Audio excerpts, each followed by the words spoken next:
तो बस कुछ दिन और रह गए हैं, लेकिन सवालों की फहरिस्त अभी भी कम नहीं हुई है। जीएसटी जब लागू होगा तो कारोबारियों का क्या होगा, घर के बजट का क्या होगा, किसी के घर शादी ब्याह है तो क्या होगा, लेकिन आपके अपनी जेब पर क्या असर पड़ेगा। कई सवालों और जवाबों का दौर चल रहा है। एक देश एक टैक्स को लेकर जहां कई वर्गों में आशंकाएं हैं, दुविधाएं हैं, वहीं देश के लिए संभावनाओं का एक नया दौर शुरू होता नजर आ रहा है। जीएसटी को लेकर सवाल कई हैं, ऐसे में हम आज लेकर आए हैं इन सवालों का जवाब। जीएसटी यानी एक देश एक टैक्स लागू होने में अब महज चंद दिन बचे हैं। ऐसे में सरकार और उससे जुड़े तमाम विभाग जीएसटी की पाठशाला लगाकर आम लोगों तक इसकी हर बारीकी समझा रहे हैं। आपकी जेब पर इसका कितना असर पड़ेगा, समाज के हर तबके इससे कितने प्रभावित होंगे, ये जानना और समझना हमारे और आपके लिए बेहद जरूरी है। तो चलिए आपको आसान भाषा में एक्सपर्ट के जरिए समझाते हैं कि आखिर जीएसटी है क्या, जीएसटी की ABCD जानते हैं। क्या जीएसटी से टैक्स चोरी पर लगाम लगेगी?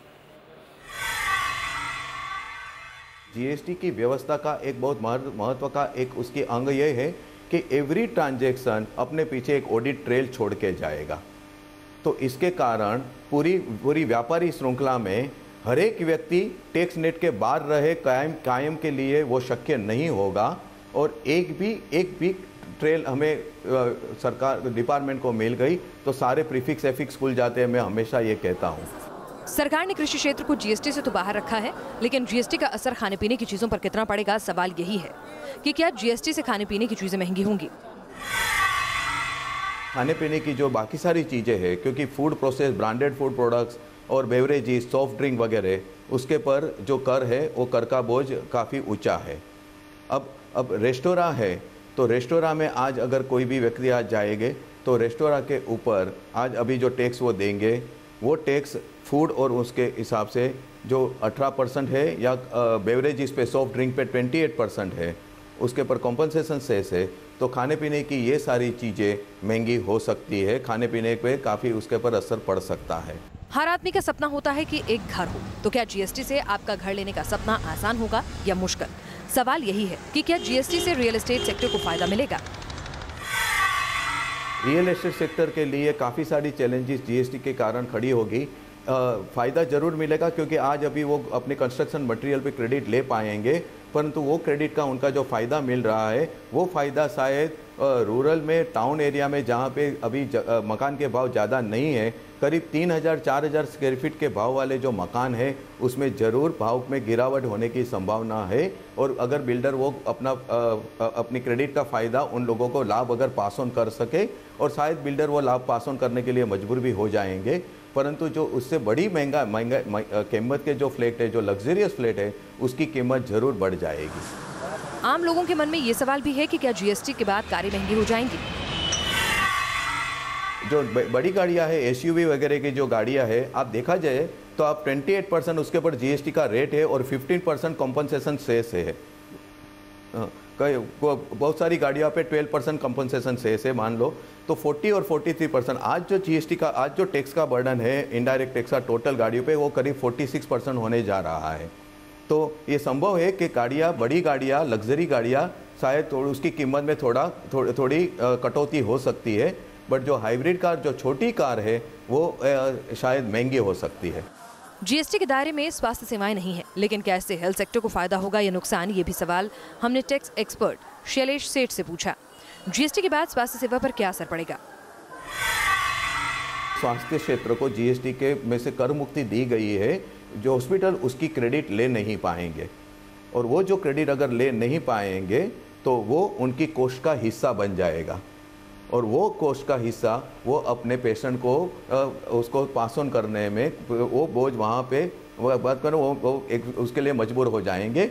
हॉस्पिटल सेक्टर के साथ मेरी जो मीटिंग्स हुई तो उसमें वो लोगों ने, सेक्टर ने ये माना है कि अगर जीएसटी 5% लगा के उसको अगर इनपुट टैक्स क्रेडिट का फ़ायदा दिया गया होता तो शायद स्वास्थ्य क्षेत्र अपना 6% तक अपनी कीमत कोस्ट कम करने के लिए शायद वो उसके लिए उनके लिए मुमकिन हो जाता था। जीएसटी को लेकर कई तरह की शंकाएं और सवाल लोगों के मन में हैं। खासकर व्यापारी और उत्पादक इसको लेकर सशंकित हैं। ऐसे में सवाल यही है कि जीएसटी में कौन से तबके को कितना फायदा मिलेगा। जीएसटी की संकल्पना में सिर्फ जीएसटी की पूरी क्रेडिट थोड़ी शर्तों के अनुसार व्यापारी को भी मिलेगी, उत्पादक को भी मिलेगी और सेवा देने वाले को भी मिलेगी, प्रोफेशनल जो टैक्सेबल सेवा, कर पात्र सेवा देते हैं। तो उसके कारण आज व्यापारी कोई प्रोफेशनल से भी कोई सेवा ले और उसके पर जीएसटी भरे, जिसकी क्रेडिट उसको आज नहीं मिल रही है, आज वो उसकी क्रेडिट लेके उनकी जो कर भुगतान की जवाबदारी होती है उसके सामने वो उसको उसका विनियोग, उसका वपराश कर पाएगी। जाहिर है जीएसटी को लेकर सवाल कई हैं। सरकार और उसकी एजेंसियां जीएसटी को लागू करने के लिए आखिरी रणनीति बनाने में जुटी हैं। लेकिन सबसे बड़ी चुनौती है जीएसटी के बारे में लोगों को हर पहलू को समझाना। Team news nation. वैसे जीएसटी 1 जुलाई से ही लागू होने जा रहा है, लेकिन जीएसटी को लेकर अभी भी शंकाएं खत्म नहीं हो रही हैं। कारोबारी हो, गृहिणियां हो, सबके मन में कुछ न कुछ सवाल है कि आखिरकार जीएसटी के लागू होने से उनका फायदा होगा या नुकसान।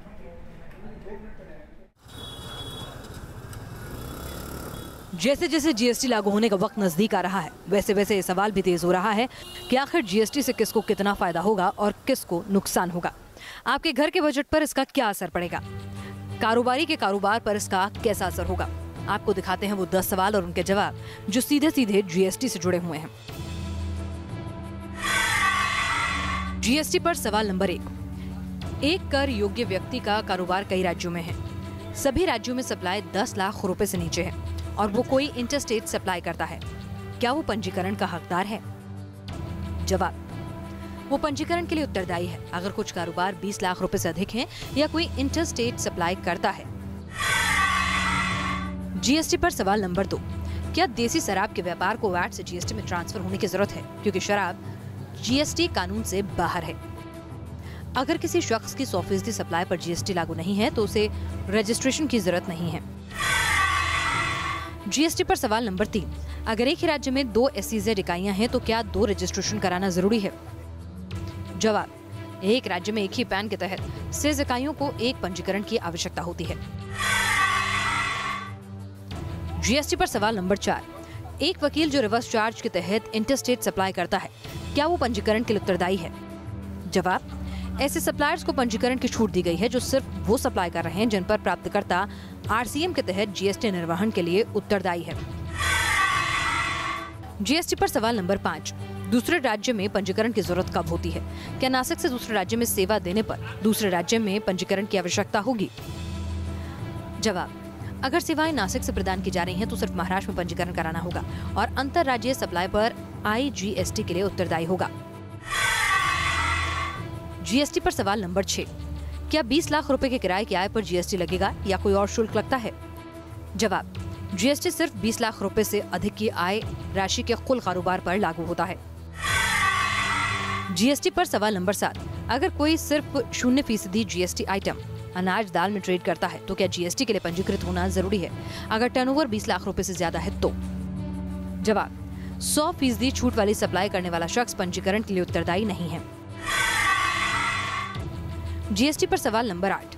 क्या जीएसटी के तहत क्षेत्र आधारित छूट की कोई अवधारणा है? जवाब, जीएसटी में कोई भी क्षेत्र आधारित छूट नहीं होगी। जीएसटी पर सवाल नंबर 9। कब तक जीएसटी पंजीकरण कराया जा सकता है?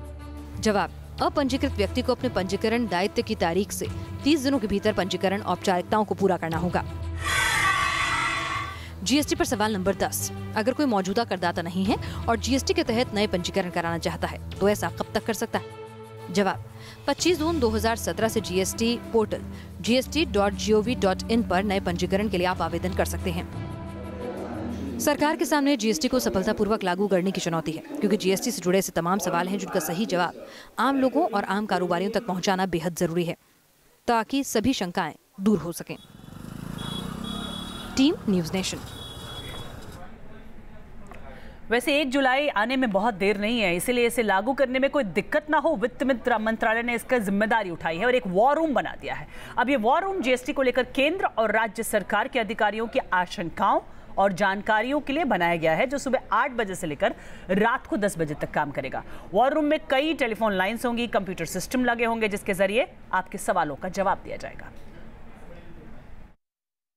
जीएसटी 1 जुलाई से पूरे देश भर में लागू होगा और इस बारे में बात करने के लिए हमारे साथ जीएसटी के विशेषज्ञ शैलेश पी सेठ यहाँ पर हैं। मंथली जो बजट है वो थोड़ा सा बढ़ सकता है। जीएसटी एक केवल कर सुधार नहीं है, जीएसटी एक संपूर्णतः बिजनेस रिफॉर्म है। वो कर सुधार तो है ही, क्योंकि वो कर व्यवस्था में किया जा रहा है, परंतु सिर्फ कर सुधार नहीं है।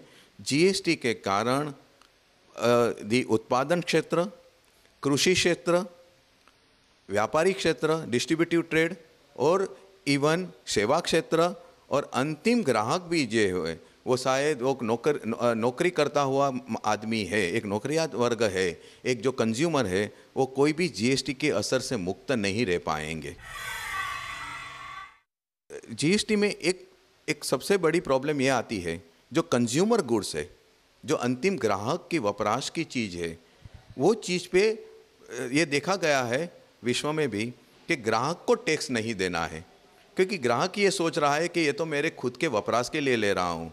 आप मान लो कि जब बाजार में एक ताला खरीदने के लिए निकल रहे हो, लॉक निकल रहे, तो लॉक आपको घर पे लगाना है, वो लॉक से आपसे और कोई फ़ायदा नहीं होना है, तो वो लॉक पे आपको टैक्स भरने की इच्छा नहीं है।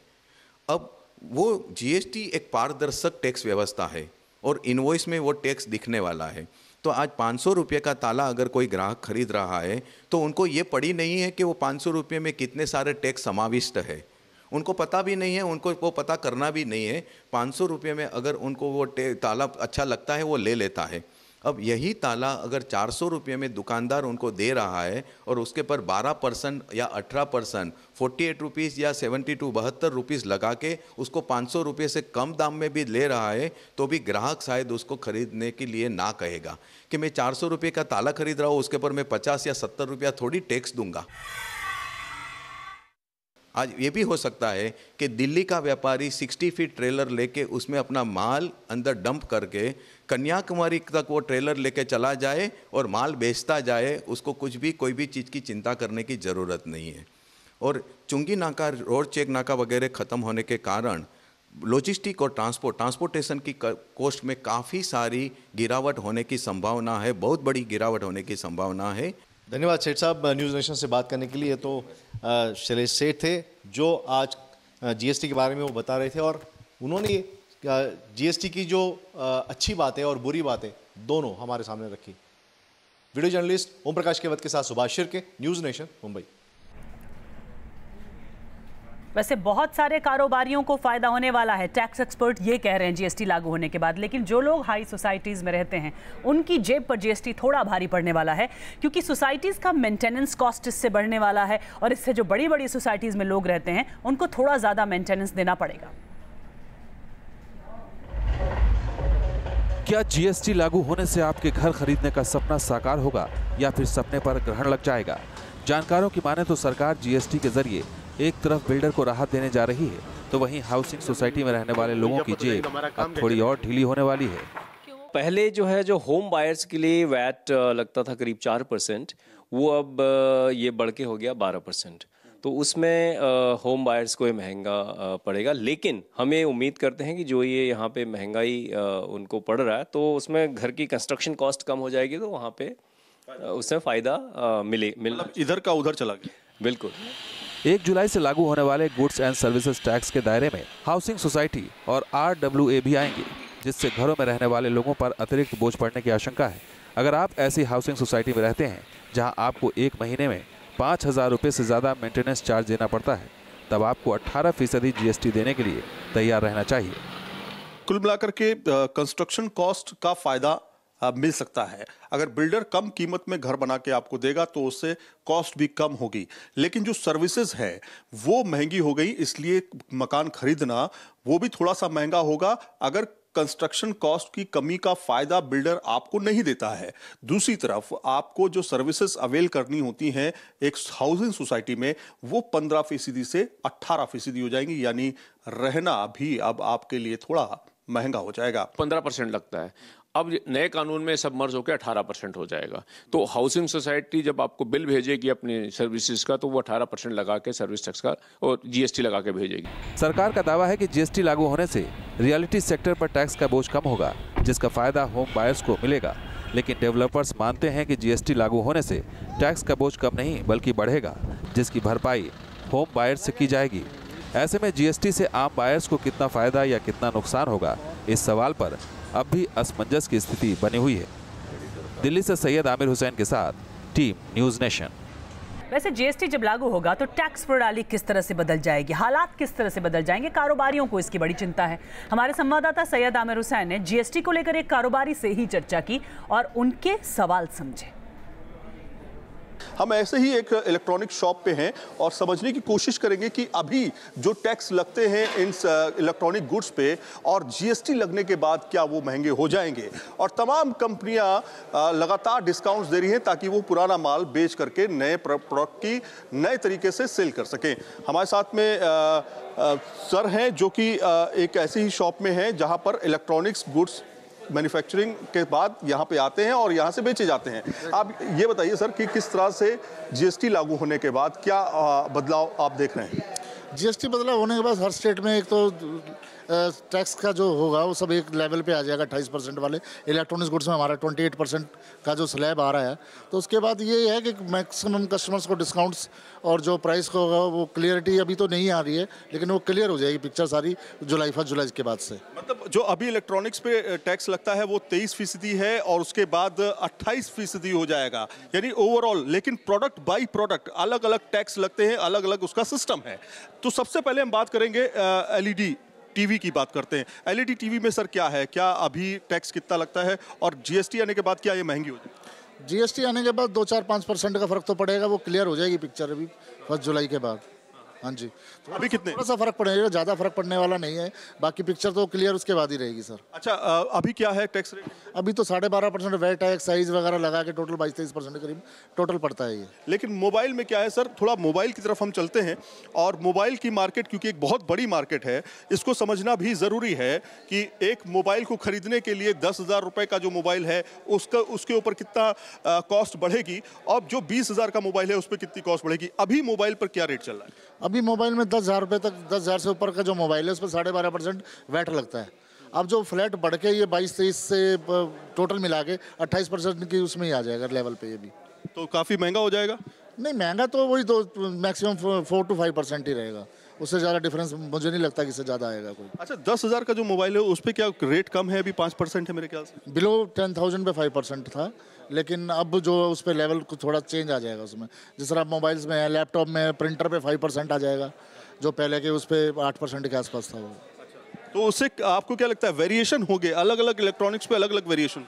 थोड़ा सा वेरिएशन तो आएगा ही आएगा वो। मतलब थोड़ी जेब ढीली करनी पड़ेगी? थोड़ी जेब तो ढीली करनी पड़ेगी, लेकिन पिक्चर क्लियर तो ये लगा के चलिए कि फर्स्ट वीक में क्लियर हो पाएगा। जो आपको लगता है कि सारी चीज़ों को क्लियर कर देना चाहिए था सरकार को, उसके बाद ही ये सब इम्प्लीमेंटेशन, क्योंकि इसको लेकर के काफ़ी ज़्यादा दिक्कतें आ सकती हैं कि लोग कहेंगे कि यार ये तो मैं सस्ता हो रहा था, ये महंगा कैसे हो गया। थोड़ा कन्फ्यूजन तो है मार्केट में और कस्टमर की नॉलेज में भी, लेकिन क्लियर पिक्चर तो अभी भी कुछ हो नहीं पा रही है वो। तो कुल मिलाकर के आपको बता दें कि मोबाइल फ़ोन जो हैं उनके ऊपर 14% का टैक्स लगना है। हालांकि कई राज्य ऐसे हैं जहां पर 5% तक का टैक्स लगता है। वीडियो जर्नलिस्ट पवन तिवारी के साथ सैयद आमिर हुसैन, न्यूज़ नेशन, दिल्ली। ऐसे कारोबारियों में थोड़ा कंफ्यूजन है, लेकिन आम जनता का क्या कहना है? हम अगर परचेज करते थे पहले, अगर अदर मार्केट से परचेज करके हम अगर बेचते थे तो उस पर परचेजिंग पे 18% हमको अलग से देना होता था। अभी हमको क्या है, अगर हम मैन्युफैक्चरिंग करते हैं तब भी हमें 18% देना है, बेचते हैं तब भी 18% देना है, और हमारा तो मतलब टोटल ऑल ओवर टैक्स अब 18% हो जाएगा। तो मेरे हिसाब से तो बेस्ट है। इनफैक्ट सेल पे पड़ेगा मेनली तो, क्योंकि पहले 5% टैक्स लगता था जो वैट लगता था हमारा, अब वो 18% हो जाएगा। और एसेसरीज पे जैसे कि 28% हो जाएगा, लेदर शूज़ वगैरह उस पर 28% जाएगा, तो इस पे सेल्स पे तो सर काफ़ी इफेक्ट पड़ेगा। प्लस जो अलग अलग टैक्स लगता था, जैसे टैक्स स्टाइल टैक्स लगता था या सेल टैक्स लगता था, सर्विस टैक्स लगता था, उन क्षेत्रों में ज़्यादातर लाभ हो जाएगा क्योंकि सबका एक टैक्स हो जाएगा। मार्केट में काफ़ी जो टैक्सेस, सर्विस टैक्सेस वगैरह है उसका बेनिफिट मिलेगा कस्टमर्स को। जीएसटी लागू भी किया तो गवर्नमेंट ने कुछ सोच के किया है और उस पर कुछ ना कुछ हमें बेनिफिट मिलेगा। तो चलिए, असल तस्वीर अब जीएसटी लागू होने के बाद ही पता चलेगी। आप बने रहिए न्यूज़ नेशन के साथ, क्योंकि खबरों का सिलसिला यहाँ कभी नहीं थमता।